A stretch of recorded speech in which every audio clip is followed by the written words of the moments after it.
Mama never told me lies, she kept it real with me, real with me. Coming up without a man in the house, she had to deal with me, deal with me.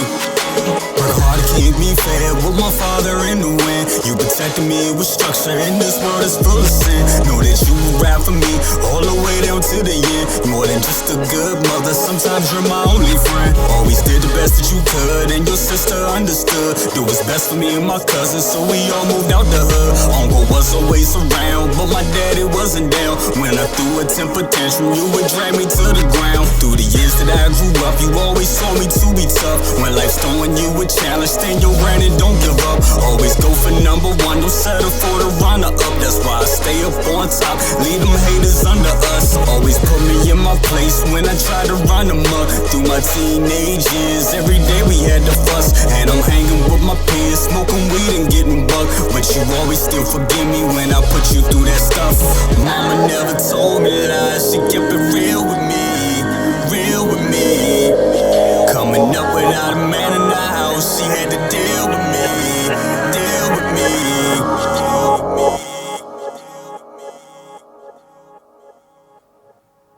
Good evening, ladies and gentlemen. You guys are in for a treat tonight. Yes, this is Storytime with Mama Cousins. A little something different we trying on the channel, but you actually get to hear it from the source, my mama herself. So yes, it's going to be amazing. It's going to be huge. It's going to be a great show. And here she is, ladies and gentlemen. First time to the world, Mama Cousins. How you doing, Mom? What's up with you? Hi, how are you? How is everyone out there tonight? I think everybody's doing well. This is a pre-recorded show, Okay. but I'm sure people will be watching. We'll upload it and we'll do a live, not a live chat, but it will be a chat when it premieres and stuff like that. So yeah, you can say hi to everybody, of course, absolutely. But how are you feeling tonight? How do you feel doing your first time on YouTube? Nervous. Completely. Absolutely nervous. There's nothing to be nervous about. I mean, pretty much it's this. What I wanted to do this for, Mom, is I wanted to give everybody a snapshot into what my life is with you. I mean, we have conversations about pop culture all the time. People think that, I just, I'm brother cousins and it's just me and second brother. And we just know this has been a family affair. We've been like, y'all don't know. My mom is a fangirl.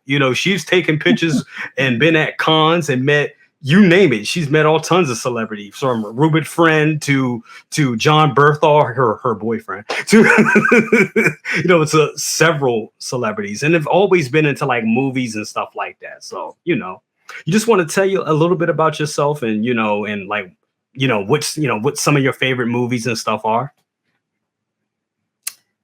Well, basically, I've always been sort of a sci-fi and a horror film fan.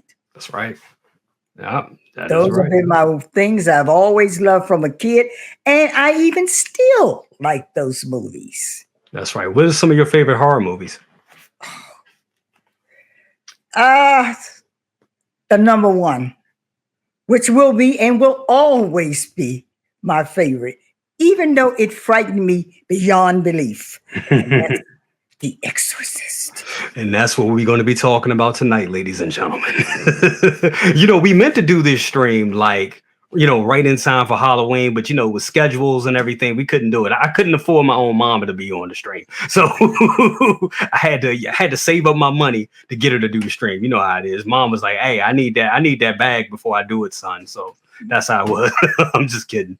But yeah, we're definitely gonna be talking about it tonight. But yeah, The Exorcist, that's definitely a real scary one. But also like the funny thing is about this, people don't know you actually saw them make it. You weren't only there and saw the premiere of the film when it premiered all the way in. What year was that? 1973? Is that when it premiered? Yeah, when I was just a little girl. Yeah, man. Yeah, that's very, very young. That is amazing. And you highly impressionable. I can imagine. And scared. I can imagine. Now I was saying at the time, take us there. You worked in Georgetown at that time, right? Yes, I did. Okay, tell us a little bit about that and working in Georgetown and just the culture of Georgetown was in the 1970s. And for all the people that don't know Georgetown, what Georgetown is a historical older storefront here in the Washington D.C. area. All the celebrities have come through there of the year. If you ever come into D.C., you know about Georgetown. If you're familiar with D.C., you know about it. It's a real historic, affluent area. But take us to 1970s, early 70s Georgetown. How was it? What was the vibe like? It was incredible. Mm, The Georgetown students dominated the entire area, the school kids. wow. But we had people come from Europe, people from everywhere to visit Georgetown. It Mm, was I can't begin to explain to you what it was like compared to how we're living now. It was mm, open, it was free, people cared about one another, mm, and it sort of had a community about itself, by itself, a little city within a city. mm, Georgetown was incredible. And mm. I pretty much started working there as a very, very young kid and stayed there for almost 20 something years and Wow. watched it as it grew and as it went to many, many changes. But the most incredible thing about Georgetown, it was a well kept secret from Hmm. a lot of the people who grew up in Washington. Mm, It has its own culture, mm. its own way of seeing things. And during my time being a young person and a young black girl, there wasn't many. There were a lot of people of color in Georgetown, but they mostly were maids and butlers and Mm. servants. Oh, I wow. came up there as working in a lovely, high quality beauty and fashion and lingerie salon. Oh, wow. Nice. That's what my job, to dress the important people who came through Georgetown. And I met a Wow. lot of senators' wives. I met a Wow. lot of movie stars. I saw a lot of movies being made. Even St. Elmo's Fire was made there. That's right. That's I right. had to relocate my car and move it down to the hotels at the bottom of Wisconsin and M Street just so they could shoot a scene with Rob Lowe in St. Elmo's Fire. That is amazing. That Yeah, is it cool. was amazing. That And is I cool. had the most wonderful time growing up there because it was work, but most of the time it was a lot of play. Exactly. Yeah. Exactly. Nice balance there. Worth, play, but lifestyle. And that is cool. That is so interesting to, see that. Cause, when, a lot of kids that, go through Georgetown or Georgetown University students and everything now, they know you can still see it still kind of has that inner circle kind of culture. It's like you kind of got to know somebody to really know somebody, but people go up there. Yeah, I'm not saying you can go up there and shop, but still to like work in the shops, it's a culture amongst itself. It still kind of has that till this day. But in the 70s, back then it really was like that. Well, You really we had to were know somebody. pretty innocent. Yeah. People back in the 70s, everything was radical because there came the movement from the Yeah. Vietnam War. It Yep. came so many different things. The college kids were, and women's whole lifestyle changed. Wow. We began to speak out and people started to listen Yes. during that time. So Mm. I grew up during the women's movement That's and amazing. a lot of things were going on in Georgetown. I mean, it was an incredible place to be. And it still is. But Absolutely. That's amazing. That's amazing. Just you telling that, just taking, it takes me back there. And growing up there. And I mean, the funny thing is, I practically was born there. about 4 blocks from there, About 4 blocks from there, Columbia, what was it? Columbia. Columbia Hospital for Women. That's Yeah, right. on Wisconsin Avenue. Which Yes. that closed down about 10 years ago, I want to say. Oh, yeah. Yeah. Recently. Yeah, it was fairly recent, about 10 years ago it closed down. But yeah, I was practically born there, and that's like a couple blocks away from it. And then even being there in the 80s as a little kid, I could feel he was a little kid. I mean, what did I know at that time? But it still had an energy. I still remember it had an energy, it had a feeling. Well, Jay, Just as a kid, you and second brother both know my twin and we took you guys everywhere. That's right. Oh, Y'all been knowing about pop culture since y'all been babies. exactly. You couldn't go, we didn't go. Exactly. We didn't go. Exactly. We took you guys and educated you guys through all kinds of music, museums, and plays. You all have been given culture. Even though you were little guys, you grew up with it. Exactly. Like some people, and it's funny because I tell people, I'm like, yeah, they like, so what was the first concert you ever went to? They think, oh, it was a G Unit, or did you see this person? They think it's some rap show. I'm like, nah, the first concert I ever went to was the Bee Gees. Absolutely. That's right. And they're my mom and I, both of y'all were like big Bee Gees fans, still big Bee Gees fans, to this day. Absolutely. Yes. No. How could we not be Bee Gees fans when we were very into the Beatles? You got to remember.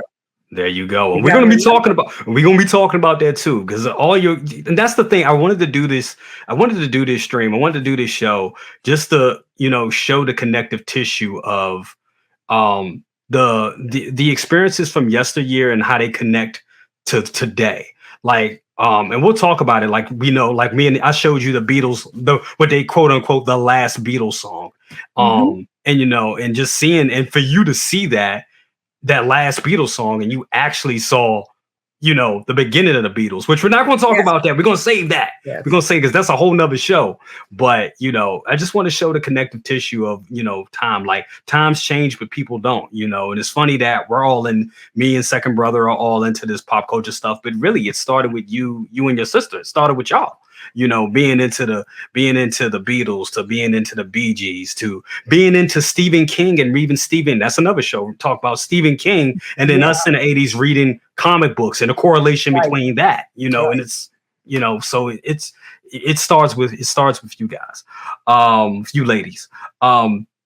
But no, let's go back. Let's trail back a little bit and talk about just given the culture of Georgetown. Now let's take us back to you working. Where exactly were you working at, if you could say it? Where you were working at that time, when they were actually filming The Exorcist, and just your experience of seeing them film it.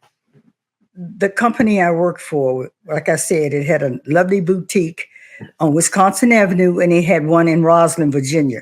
At that time, Roslyn was underdeveloped. Yes. So I would walk from across the bridge to Roslyn, back over the bridge into Georgetown. Okay. And at the corner of Wisconsin, just before you got to the very bottom of the hill at Wisconsin and M, I can't remember the name of the street. I can't remember, but it was just about maybe a block up from M Street, where the house was located, where the priest took that dive from the window in the movie. Oh, wow. So I knew they were filming. Matter of fact, then they filmed many films in Georgetown. They made quite a few movies in Georgetown.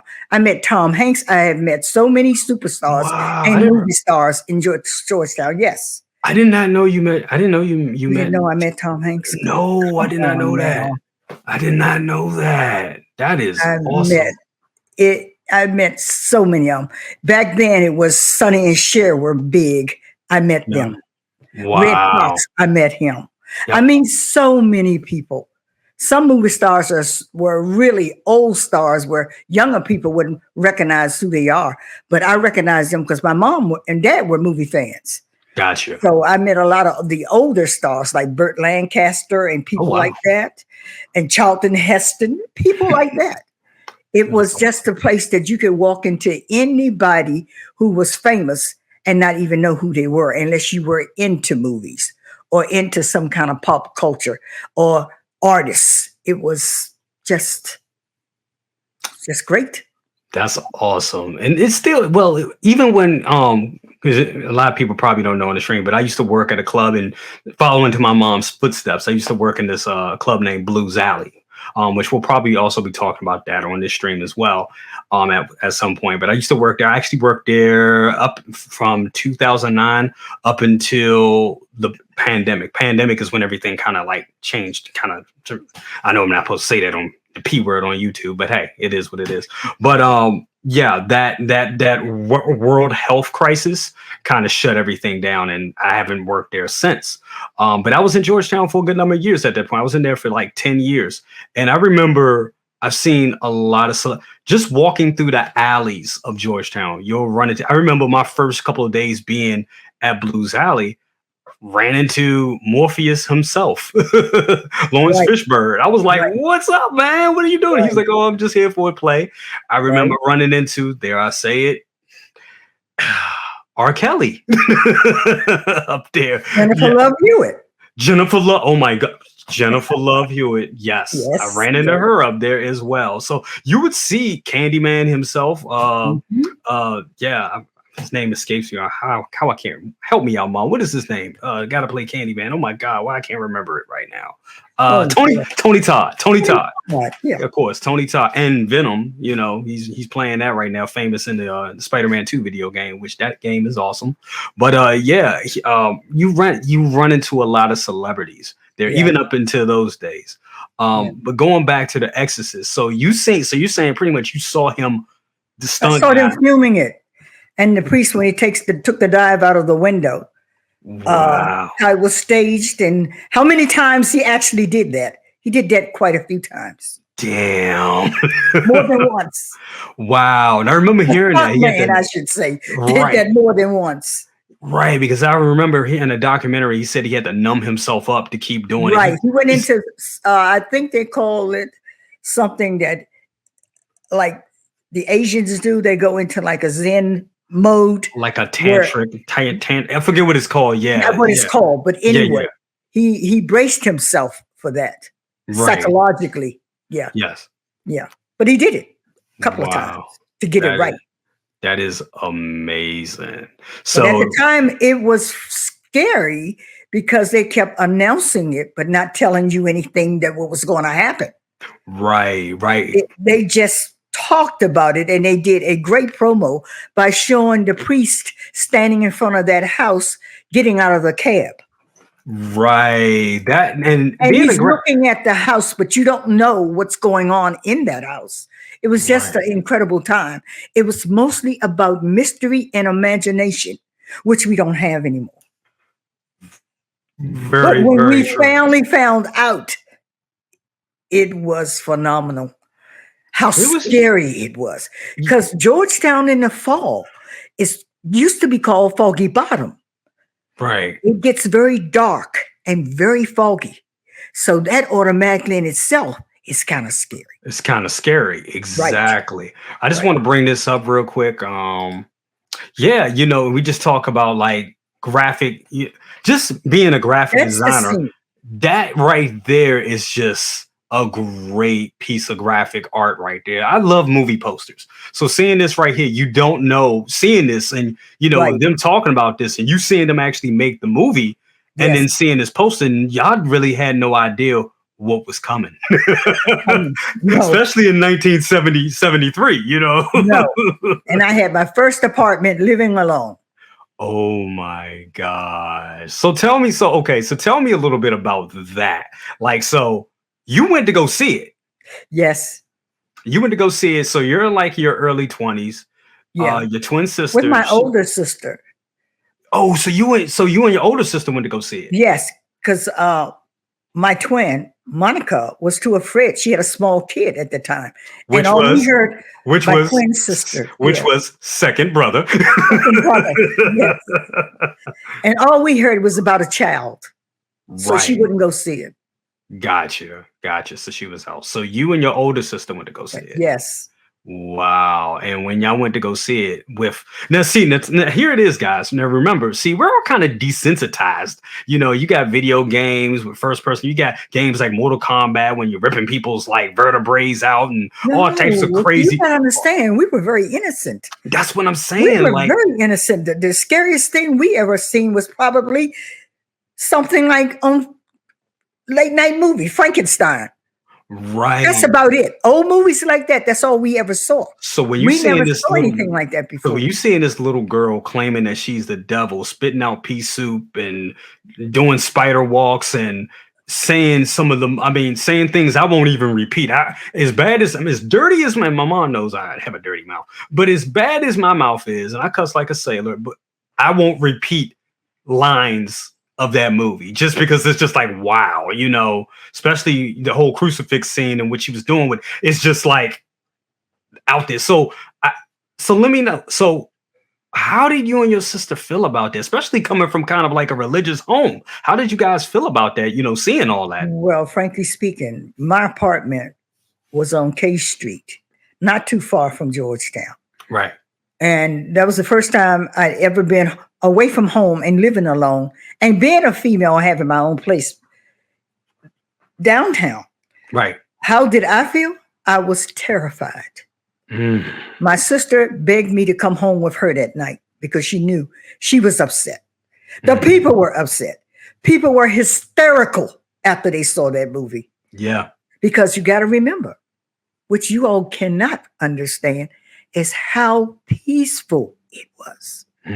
How people were so easygoing. Yeah. People never even thought of anything like that possibly happening. And then plus it was based on a true story. Right. That makes it even more terrifying. That is like this could happen. And then you're like, wait a minute. I'm sure that had a lot of people that may have been non-believers running to the church after that. It was a lot of people had a lot of problems with that movie. Of course. Lot. I can imagine. Yeah, I remember seeing I think we saw the documentary together years ago where they was talking about like people were like vomiting in the theater.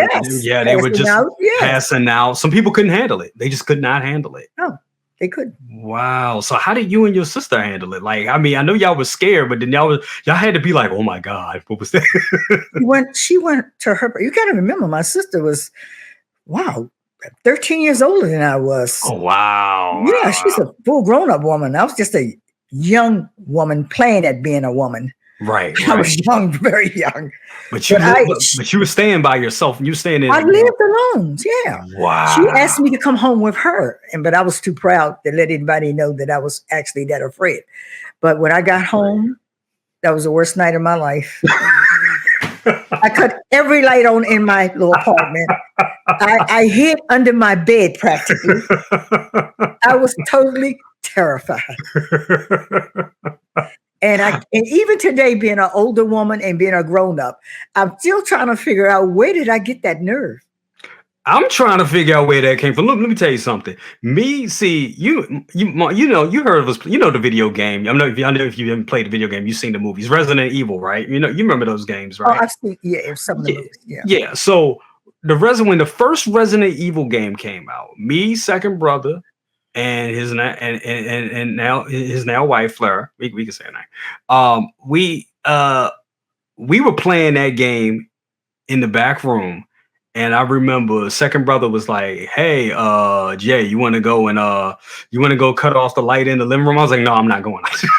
None of us wanted to leave the room. I was like, "No, I'm good. Yeah, don't tell me I'm good. I'm good back here with y'all." So the fact that you saw something so horrific, so groundbreaking, so today looking at it in hindsight, amazing. But knowing that this, having the background that this was kind of based off a true story, and the era where things were so, the naivete was great, and people weren't like they are today. No, people, where the hell did you get that nerve? No, I know. I couldn't have done it. I would have been scared. Like I said, as a complete full adult and realizing the subject matter and how real it appeared. I don't know how I did that. That's amazing. But all I know is I ran home. He said, "You can come sleep with me." I was like, "No, I'm a big girl now. I'll go to my own place." But I suffered that night. I literally hid under my bed, and I'm not making that up. Wow. I was terrified. Wow. But the following week, I got all my stuff, and I went and stayed with second brother. Okay. He was second brother's mother. Right. Right. You stay with them. Okay, that is cool. That I don't blame you. I mean, like I said, just to go home after seeing that, like, wow, that's. I mean, because that is like, I still think that movie, even though there's another movie that scares me way more than The Exorcist. I mean, and that's Pet Sematary. I'm terrified of Pet Sematary, but for like different, that movie just messes with my subconscious. Really, it really does. But The Exorcist. It's funny, like I remember years ago when we were in Canada, we all took a family trip. And remember they did a reissue of it. They did like Yes, a they did. remastered Yes, version they of did. it. And they actually added more to it. Yes, And they they did. and they added these sections where you could actually see like this horrible face or something like that. I remember Right. seeing that. And Right. I remember, and at this time, guys, ladies and gentlemen, I was much younger. I was probably like, I think 19, maybe 20. And I remember, and at this time, I've seen The Exorcist before. I knew about the pea soup, I knew about the profanity, I knew about the devil and the guy falling out the window and all of that. But with these new scenes added, just Yeah. kicked it up a notch. And I It remember did. when we came back home off the trip, and I remember locking up everything in the house. And at this time, I lived with my mom. I lived with my mom, and I lived with her twin sister, Monica. It was the three of us. We lived together, and I remember shutting off everything at night, like I would do. I would lock the doors, check and bat down the hatches. I would do that every night. But then I cut off the light, and I was in the living room, and I thought about that scene. And my ass ran to my bedroom like, I was like, oh my God. Right. That was So a pretty scary scene, though. it was. I mean, to a movie that was already terrifying, they just kicked it up a notch, and it's amazing. I mean, it's still today, I think, I still think I'm not even one. I still would say it's probably the best horror film ever made. I think so. I think it still holds that title. There's been a lot of good other horror movies out there, but I still think that one is true horror. And I'm not talking about like the stuff like you see with Saw and all that. That's just like No. It's because it played on your mind. Yeah. And on your religious beliefs. Yes. Too much. Yes. It played on your mind to really understand that we think of evil all the time, and people do evil.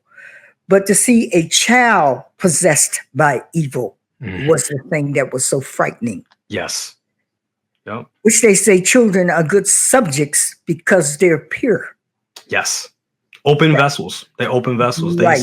And animals. Scary part. Yeah. I think them. They tend to sense and see things that we cannot. Yeah. Absolutely. What was so scary. Yeah. Well, like I said, you're brave. I don't know where that bravery came from, because that bravery is with you. It wouldn't been with me. I'm like, nah. And I'll talk a good game, but I'd be like, nah. I tell you, was it good? It was pretty frightening. Oh, I can imagine. I had to get out the elevator to get to my apartment. 3-4 flights up. Oh my goodness. Wow. That is, oh goodness. Mind you now, I'm very young. I'm barely into my 20s. Do you remember what movie theater that you guys went to see that? The Exorcist. I think we saw that where we saw Star Wars at the Uptown. That was at the Uptown as well. Oh wow. Yeah. Another historical landmark that shut down not too long ago. Yeah. That's terrible. That was for anybody that's not from the area, the Uptown was an amazing older movie theater. They played movies up until, I believe, the last movie they showed there may have been the last Star Wars. I think I could be wrong. I probably am wrong. No, because I think they closed it a little before 2019. I think they closed it in like 2018. No. It's been closed for a while, darling. It's been closed for a while, right? Yes, it has. Yeah. It's been about, you're right. I think it's been about close to 10 years now. I think I got to figure. Yeah. Because I can't remember. I've been there. I actually remember going to the Uptown when we took you and Alex up there to see, I think Alex and Marie and Monica and I, and second brother, we went up there to see one of the Halloween films. I remember you said, I can't even remember that. That's I remember a long time ago. You all were still kids. Yeah, I know. We probably would. I was probably like had to be like probably like 8 or 9 or something like that. Something 10 to 12, something Something like that. that. Yeah. Yeah. 'Cause No, I not don't even 12. I say maybe about 10. Yeah. Yeah. Yeah, I don't even remember that. The only movie I remember at 10 was Terminator 2. That's the movie. That movie changed my life. And we'll talk about that here too. But damn, Mom, the time just went by. That was 30 minutes. We thank you so much for being here with me on this first show, this first episode. Guys, we're gonna be doing this. This is gonna be a show now. Mom has killed it. For her first stream, I think she has nailed it and done an excellent job. And hope you all like her stories. Like I said, this is story time with Mama Cousins. Before we leave, Mom, do you have anything to say? Anything you want to talk about, or anything like that? Or No, if people want to hear about my life's experiences growing up here in Washington, D.C., when it was a great city to grow up in, I have many stories we of definitely growing gonna up here in this city. we Good definitely gonna talk stories, about them. We are important going to parts talk of about 'em. life that I lived as a very young person. All types of different experiences, which now are history. But Exactly. for me, they were real. That's right. So good night. I hope people enjoyed it. And guys, thank you so much for watching. This has been Storytime with Mama Cousins. Make sure y'all tune in to us next week, and we'll see you soon. And like that, my friends, we are out. Have a good one, guys.